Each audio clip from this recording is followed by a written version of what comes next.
ہیں وقت ختم ہو گیا کہ لوگ جب مدینے میں رسول خدا کی زیارت کرنا چاہتے تھے، صرف امام حسین کی بات نہیں ہے، مدینے کے لوگ جب بھی رسول اللہ کی زیارت کرنا چاہتے تھے وہ جناب علی اکبر کو دیکھ لیتے تھے۔ ایک عیسائی نے خواب دیکھا، آپ صلوات پڑھیے گا محمد و آل محمد پر۔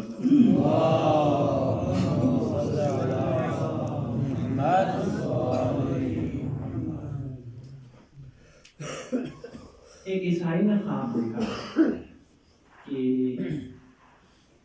خواب میں حضرت عیسیٰ کو دیکھتا ہے، حضرت عیسیٰ کے ساتھ ہمارے نبی محمد مصطفیٰ صلی اللہ علیہ وآلہ وسلم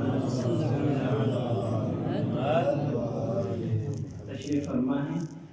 تو حضرت عیسیٰ نے اس عیسائی سے کہا، اے میرے ماننے والا، تم مجھے نبی مانتے ہو، آخری نبی یہ ہے، تم اس کے ہاتھوں پہ اسلام قبول کرو۔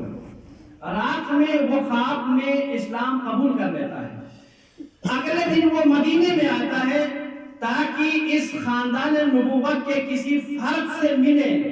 وہ مسجد میں داخل ہوا، کچھ جذباتی مسلمان بھی تھے، انہوں نے کہا کہ یہ عیسائی ہے اور ہماری مسجد میں کیوں آیا، لہذا اس کو نکالنے کی کوشش کی۔ اس نے کہا، بھائی میں نے اسلام قبول کیا ہے، اب میں چاہتا ہوں کہ خاندان نبوت کے افراد میں سے کسی فرد سے ملاقات کروں، لہذا مجھے کوئی ایسا بندہ دے تاکہ میں اس سے ملاقات کروں، لہذا میں اپنا خواب بھی بیان کرنا چاہتا ہوں، اپنا واقعہ سنانا چاہتا ہوں۔ لہذا انہوں نے امام حسین کی طرف رہنمائی کی، دولت سرائے امام حسین کی طرف یہ چلا جاتا ہے، ہاں جی، اور چلا گیا۔ چلا جانے کے بعد اس نے کہا کہ میں نے خواب میں عیسیٰ کو دیکھا، حضرت عیسیٰ نے کہا کہ محمد مصطفیٰ کے ہاتھ پہ اسلام قبول کرے، میں نے اسلام قبول کیا ہے، میں اس اسلام کو تجدید کرنے کے لیے آیا ہوں، دوبارہ کلمہ پڑھنے کے لیے آیا ہوں۔ لہذا امام حسین نے دوبارہ کلمہ پڑھوایا اور وہ دوبارہ مسلمان ہو گیا، ظاہراً بھی، خواب سے ہٹ کے بیداری کے عالم میں بھی،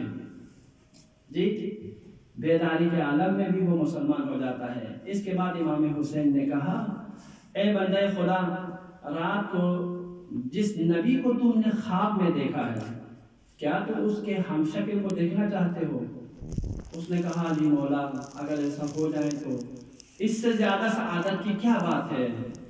اس وقت جناب علی اکبر کو لایا اور نقاب ڈالا ہوا تھا اوپر سے، اور علی اکبر کو سامنے لانے کے بعد نقاب کو ہٹایا۔ ہٹانے کے بعد جیسے ہی اس نے علی اکبر کے چہرے کی طرف نگاہ کی، علی اکبر کی زیارت کی، وہ سبحان اللہ ماشاء اللہ کہ بے ہوش ہو گیا۔ پھر امام حسین نے ایک اور جملہ سے ایک سوال پوچھا، ایک بندہ خدا،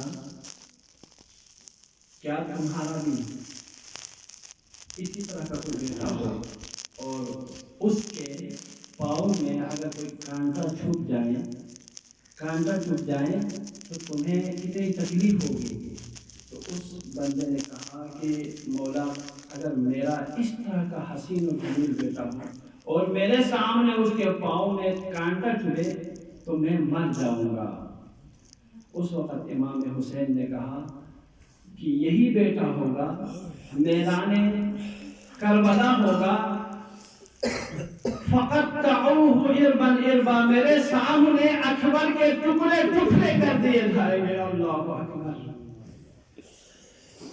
جس اکبر نے امام حسین کی خدمت میں آ کے مولا سے ایک دفعہ کہا تھا، بابا جان مجھے انگور چاہیے، امام حسین نے اپنا دست مبارک مسجد کے ستون پہ مارا، وہاں سے انگور اور عنب اور فواکہ امام حسین نے علی اکبر کے لیے پیش کیا۔ لیکن آج میدان کربلا عاشور کے دن وہی اکبر ہے، ایک گھونٹ پانی مانگ رہا ہے، لیکن حسین ایک گھونٹ پانی بھی نہیں دے سکتا۔